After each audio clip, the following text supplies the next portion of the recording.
사랑하는 기쁨의 가족 여러분, 안녕하세요. 밤새 평안하셨나요? 오늘은 다 같이 사도행전 20장 1절에서 12절의 말씀을 함께 묵상하도록 하겠습니다. 소요가 그침에 바울은 제자들을 불러 권한 후에 작별하고 떠나 마게도냐로 가니라. 그 지방으로 다녀가며 여러 말로 제자들에게 권하고 헬라에 이르러 거기 석 달 동안 있다가 배 타고 수리아로 가고자 할 때 유대인들이 자기를 해하려고 공모함으로 마게도냐를 거쳐 돌아가기로 작정하니 아시아까지 함께 가는 자는 베레아 사람 브로의 아들 소바더와 데살로니가 사람 아리스다고와 세군도의 더베 사람 가이오와 디모데와 아시아 사람 두기고와 드로비모라. 그들은 먼저 가서 드로아에서 우리를 기다리더라. 우리는 무교절 후에 빌립보에서 배로 떠나 닷새 만에 드로아에 있는 그들에게 가서 2일을 머무니라. 그 주간의 첫날에 우리가 떡을 떼려 하여 모였더니 바울이 이튿날 떠나고자 하여 그들에게 강론할세 말을 밤중까지 계속하매 우리가 모인 윗다락에 등불을 많이 켰는데 유두고라 하는 청년이 창에 걸터 앉아 있다가 깊이 졸더니 바울이 강론하기를 더 오래 하매 졸음을 이기지 못하여 3층에서 떨어지거늘 일으켜보니 죽었는지라. 바울이 내려가서 그 위에 엎드려 그 몸을 안고 말하되 떠들지 말라, 생명이 그에게 있다 하고 올라가 떡을 떼어 먹고 오랫동안 곧 날이 새기까지 이야기하고 떠나니라. 사람들이 살아난 청년을 데리고 가서 적지 않게 위로를 받았더라. 아멘. 우리가 어제 바울이 에베소에서 겪었던 아데미 신전의 신상을 만들던 자들과의 그 소동을 배경으로 하는 말씀을 나누었습니다. 에베소의 사역 2년 6개월의 에베소 사역은 그렇게 마무리되어집니다. 그렇게 에베소의 사역을 마무리한 후에 바울은 3개월 동안 고린도에 내려가 있게 됩니다. 그 석 달의 시간 동안, 그 헬라에서의 석 달의 시간 동안 바울이 무엇을 했는가? 많은 학자들의 의견이 있지만 그 중에 두 가지가 유력한 이야기입니다. 첫 번째는 그 석 달의 시간 동안 바울이 로마서를 썼다는 것과 자신이 개척한 교회들로부터 예루살렘 교회를 돕기 위한 연보를 걷는 것에 최선을 다했다고 사람들은 생각하고 있습니다. 그리고 이 연보가 다 모아지자 바울은 이방인 교회 대표들과 함께 사절단을 만들어요. 이 사절단을 꾸려서 예루살렘 교회로 또 한 번의 여정을 계획하고 시작합니다. 그런데 오늘 말씀해 보니까 그렇게 여행을 계획하고 시작할 때쯤에 유대인 세력들이 자신을 죽일 것이다 라는 첩보를 입수하게 됩니다. 이 유대인 세력들이 자신을 해할 것이다 라는 첩보를 입수한 바울은 빌립보까지 도보로 이동해서, 배를 타지 않고 도보로 이동해서 빌립보에서 배를 타는 것으로, 빌립보에서 드로아로 향하는 배를 타는 것으로 계획을 바꿉니다. 그리고 나머지 일행들은 예정대로 드로아까지 배를 타고 간 후에 그곳에서 바울과 합류할 계획을 갖게 됩니다. 그렇게 해서 안전하게 드로아에서 바울과 바울 일행이 만나게 되죠. 마침 주일이었기에 바울 일행은 드로아에 있는 작은 교회에서 함께 예배를 드리게 됩니다. 그 다음 날 바울은 떠날 계획을 하고 있었기 때문에 바울의 설교는 밤이 깊을 때까지 계속되었습니다. 아마도 이 예배가 예루살렘으로 가기 전에 선교지에서 마지막 설교가 될지도 모른다는 생각에 바울은 최선을 다해서 말씀을 강론한 것이죠. 이 드로아의 사람들을 다시 볼 수 없을지도 모른다는 생각에 바울이 마음을 다해서 설교하고 말씀을 강론한 것입니다. 아마 꽤나 오랜 시간 동안 설교가 계속됐던 것 같아요. 누가의 기록을 보니까 밤중까지 말을 계속했다라고 기록되어져 있습니다. 그런데 그때 3층 난간에 앉아서 설교를 듣던 유두고라는 청년이 그만 졸다 떨어져서 목숨을 잃게 됩니다. 유두고라는 이름은 헬레니즘 사회에서 하층민이나 노예계층의 사람들에게 주로 쓰여지는 이름이었다고 해요.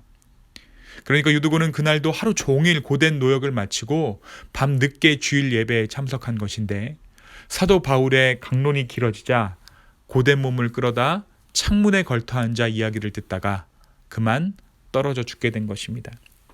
그리고 오늘 말씀에 보니까 우리가 모인 윗다락에 등불을 많이 켰다라고 기록되어져 있잖아요.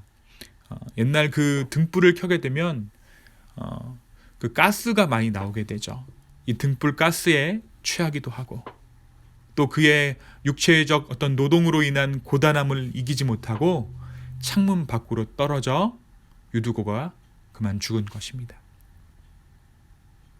드로아는 바울이 상대적으로 머문 기간이 짧은 도시였어요. 그렇다 보니까 드로아에는 이렇다 할 성령의 능력이나 역사가 드러난 적이 없었습니다. 그런데 오늘 말씀에서 바울이 이 청년 유두고를 살려줍니다. 이 유두고가 부활한 것이죠. 그리고 이 유두고를 살려줌으로써 하나님은 드로아의 사람들에게 큰 위로를 허락하십니다. 하나님의 살아계심, 하나님의 현존하심을 드로아의 작은 교회에 모인 사람들이 유두고의 일을 통해 알게 된 것이죠. 여러분, 아마 성찬을 나눌 때마다, 주일 예배를 드릴 때마다, 이 유두고가 참석하는 그 예배 때마다 사람들은 이 일을 기억했을 것이에요. 그러면서 함께 하나님의 살아계심을 기억했을 것입니다. 유두고가 살아나고 나서 그곳에 모인 드로아의 사람들은 함께 성찬을 나누었습니다. 바울은 유두고와 회중을 향해서 생명이 그에게 있다라고 선언합니다. 그들은 죽음에 대한 두려움 없이 떡과 잔을 나누었습니다. 이전까지는 성찬이 죽음을 예비하는 자리였지만 이제 드로아에서 베풀어지는 성찬은 지금 그 순간 또 앞으로의 성찬 모두도 기쁨의 자리가 된 것이죠. 성찬을 나눈 후에 바울은 날이 새도록 하나님의 말씀을 강론합니다. 이때를 한번 잘 상상해 보세요. 이때 조는 사람이 있었을까요? 아마 단 한 사람도 조는 사람이 없었을 것입니다. 바울은 그렇게 드로아의 사역을 마무리하고 예루살렘으로 가는 여정을 계속하게 됩니다. 사랑하는 기쁨의 가족 여러분, 오늘 말씀은 우리에게 무엇을 보여줍니까? 먼저 4절에 기록된 바울과 함께 예루살렘으로 가는 바울 일행의 이름들을 한번 살펴보시기 바랍니다. 저는 오늘 말씀을 보면서 이 일행의 이름들이 제 눈에 들어왔어요. 각 교회를 대표하는 사절단들이 바울과 함께합니다. 그 사람들은 한 개인이기도 했지만 그들이 상징하는 것은 각 교회입니다.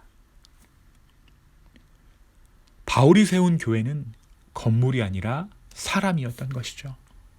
그리고 그들 모두 바울이 처음 여행을 계획했을 때에는 무덤과도 같은 존재였을 것입니다. 그러나 여행을 마치고 예루살렘을 향해 돌아가는 여정 가운데 바울과 함께 배에 탄 그들은 이제 교회입니다. 무덤과도 같은 존재들이 성령으로 말미암아 사람이 되었고 교회가 된 것이죠. 이제 그들은 문자 그대로 바울과 한 배를 탄 사람들이 된 것입니다. 바울이 쓴 로마서에 이때의 감격을 기록하고 있습니다. 로마서 15장 16절의 말씀입니다. 이 은혜는 곧 나로 이방인을 위하여 그리스도 예수의 일꾼이 되어 하나님의 복음의 제사장 직분을 하게 하사 이방인을 제물로 드리는 것이 성령 안에서 거룩하게 되어 받으실 만하게 하려 하심이라. 그들은 이제 자신들의 원류격인 예루살렘의 교회를 방문하러 갑니다. 원래는 지원받았던 그 이방 교회들이 이제는 거꾸로 예루살렘을 도울 연보를 가득 싣고 떠납니다. 사랑하는 여러분, 이것이 하나님 나라의 비즈니스입니다. 어느 교회가 더 풍족한가? 사실 돈으로 치면 예루살렘 교회가 더 많을 수도 있었겠죠. 그러나 돈의 많고 적음을 떠나 바울은 그 일을 통해 우리가 한 몸임을 증명한 것이죠. 연약한 것을 들어 먼저 된 것을 세우시고 도우시는 하나님. 이 하나님이 지금 누구와 함께 하십니까? 이 하나님이 우리와 함께 하심을 기억하는 오늘 하루 되기를 소망합니다. 이 하나님이 저와 여러분, 기쁨의 교회와 함께 하십니다. 바울이 드로아에서 유두고를 살린 일은 구약의 엘리야와 엘리사가 했던 일을 그대로 행한 것입니다. 엘리야와 엘리사가 결국 그리스도를 예비하는 선지자였던 것처럼 바울 역시 예수님의 다시 오심을 예비하는 선지자와 같은 역할을 하고 있는 것이죠. 그것은 하나님의 말씀을 사모하고 귀하게 여기는 자들에게 주어진 선물과도 같은 일이었습니다. 드로아의 사람들은 그동안 기적 없이도 이적 없이도 그리스도를 향한 믿음을 지켜왔습니다. 그리고 바울이 그 마을에 들어섰을 때 사모하는 마음으로 밤을 새 바울의 이야기를 들었던 것이 이 드로아의 사람들이었어요. 그리고 유두고를 살림을 통해서 그들은 하나님의 선물을 받게 됩니다. 사랑하는 여러분, 생명의 주관자가 누구입니까? 내가 죽고 사는 문제, 내가 먹고 사는 문제는 누가 주관하십니까? 바로 우리 주님이세요. 이 눈에 아무 증거 아니 배어도 주를 의지하며 주를 향한 마음을 지켜나갈 때 주님은 우리에게 하나님의 살아계심을 언젠가 보여주실 것입니다. 바로 오늘이 그날 되기를 소망합니다. 하나님의 살아계심을 체험하시는 저와 여러분의 오늘 하루 되기를 간절히 축원합니다.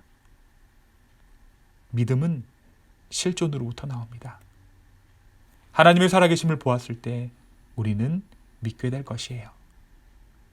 우리의 믿음 없음을 주님께 아뢰을 때 주님은 주님의 살아계심을 우리 가운데 보여주실 것입니다. 이 하나님과 동행하는 저와 여러분의 오늘 하루 되기를 예수님의 이름으로 축복합니다. 함께 기도하겠습니다. 주님, 유두고를 살리신 주님, 그 하나님께서 우리와 함께 하심을 우리가 믿습니다. 주여, 오늘 하루 하나님의 살아계심을 보여주시옵소서. 또한 우리를 세우시고 교회되게 하신 그 주님의 이름을 찬양합니다. 바울의 사역을 통해 하나님의 교회를 세우시고 마침내 그 교회를 통해 하나님 나라를 이루시는 그 하나님의 역사를 오늘 말씀을 통해 우리가 보았습니다. 주님, 주님의 나라를 꿈꾸는 우리 모두 되게 하여 주시고 하나님의 위대하심을 우리의 연약함을 통해 발견할 수 있도록 축복 더하여 주시옵소서. 감사합니다. 예수님의 이름으로 기도 올리옵나이다. 아멘.